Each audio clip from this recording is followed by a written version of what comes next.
Hello students, welcome to my channel Maths Bounty. Now we will discuss exercise 9.1 question number 13.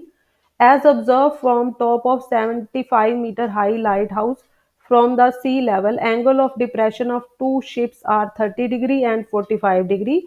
If one ship is exactly behind the other on the same side of the lighthouse, find the distance between two ships. ये हमारी statement है, इसकी help से हमने figure draw करनी है। After that we will solve the question. ये जो है it is given in the statement 75 metre high lighthouse. A B जो है ये लाइट हाउस है, इसकी जो हाइट है 75 मीटर है। बी एंड डी ये सी लेवल है, इस सी लेवल पे ये लाइट हाउस है। इसमें हमें एंगल ऑफ डिप्रेशन दिए हुए टू शिप्स से रिलेटेड, तो यहाँ पर इसके पैरेलल हमने एक लाइन इमेजिनरी ड्रॉ किया है। एंगल ऑफ डिप्रेशन होता है जब हम टॉप से ग्राउंड लेवल की तरफ देखते हैं, तो ए से डी की तरफ जब जब मूवमेंट है, ये जो एंगल गिवन है ये 30 डिग्री गिवन है। अगर ये 30 है तो ये भी 30 होगा। अल्टरनेट एंगल होते हैं, ये दोनों लाइंस जो है पैरेलल होती हैं। ये डॉटेड लाइन है यहाँ पर। After that it is given one ship is behind the other. दूसरी जो शिप है इसी सी लेवल के एक के पीछे दूसरी शिप है। यहाँ से सपोज हम इस पॉइंट पे देखते हैं, ये दूसरी शिप की पोजीशन है। तो ये जो एंगल हमें गिवन है ये 45 डिग्री गिवन है। ये जो एंगल गिवन है टोटल 45 डिग्री, ये 45 है, तो ये कितना होगा 45 डिग्री। तो हमने निकालना क्या है, डिस्टेंस बिटवीन टू शिप्स। तो एक शिप ये है, एक शिप ये है, इनके बीच में हमने डिस्टेंस निकालना है। ये हम x ले लेते हैं, इसकी वैल्यू हमने फाइंड आउट करनी है। तो ये फिगर है according to statement, figure draw किया है, समझाया है कि ये जो है लाइट हाउस है, ये सी लेवल है, ये दो शिप्स की पोजीशन है। हमने ये डिस्टेंस निकालना है सी डी। अब हम दो राइट एंगल ट्रायंगल का यूज करके इसको सॉल्व करेंगे। इस फिगर में हमें एंगल ऑफ डिप्रेशन था, ये 30 डिग्री गिवन है, और ये बड़ा एंगल जो है 45 डिग्री गिवन है। Now we will take right angle triangle. In right angle triangle A B C, A ये पॉइंट है, बी ये पॉइंट है हमारे पास, और सी ये पॉइंट है। ये मैं ब्लू लाइन से इसको थोड़ा सा हाईलाइट कर देती हूँ। ये एंगल 90 डिग्री है, ये 45 है, ये बेस बन जाएगा। ये राइट एंगल ट्रायंगल लेंगे, इसके अपोजिट ये जो साइड है ये परपेंडिकुलर है, 90 के अपोजिट जो ये साइड है ये हाइपोटेन्यूज है। इस राइट एंगल ट्रायंगल की हेल्प से अब इसको सॉल्व करेंगे। हम लेंगे ए बी अपॉन में B C, that is equal to tan 45 degree. इस राइट एंगल ट्रायंगल में एंगल 45 गिवन है। ए बी की जो वैल्यू है इस फिगर में हमें गिवन है 75।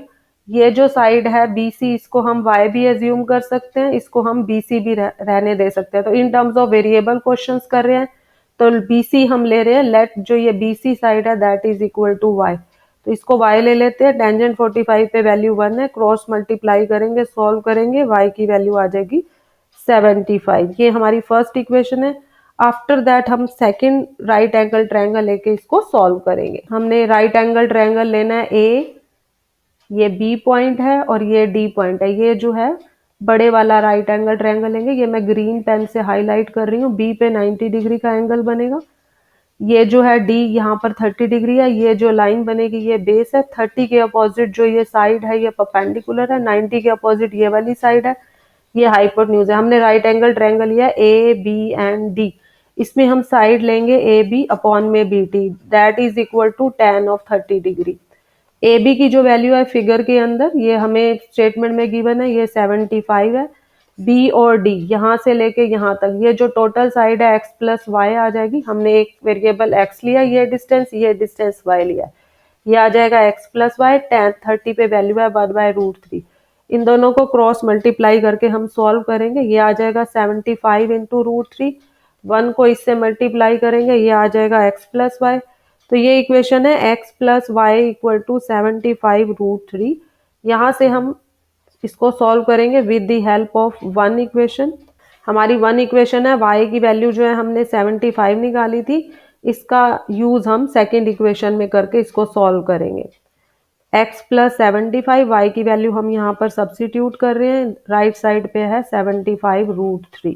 तो ये जो y की वैल्यू है 75 यहाँ हमने सब्सिट्यूट किया और इसको सॉल्व करेंगे। ये 75 है, इसको राइट साइड पे ले जाएंगे।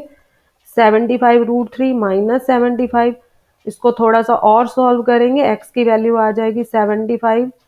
इन दोनों में से अब मैं 75 कॉमन लेके इसको सॉल्व कर रही हूँ, अंदर रह जाएगा √3 - 1। तो x की वैल्यू सॉल्व करके आ रही है 75 √3 - 1, ये मीटर के अंदर आ जाएगा। x क्या था, ये था distance between two ships. Distance between two ships हमने क्या लिया, x, ये डिस्टेंस था c और d, ये दो शिप्स के बीच का डिस्टेंस है, यही हमने निकालना था। इसकी वैल्यू आ रही है 75 √3 - 1 मीटर। ये हमारा आंसर है। Hope you understood well. Kindly like, share and subscribe my YouTube channel. Thank you. Have a nice day.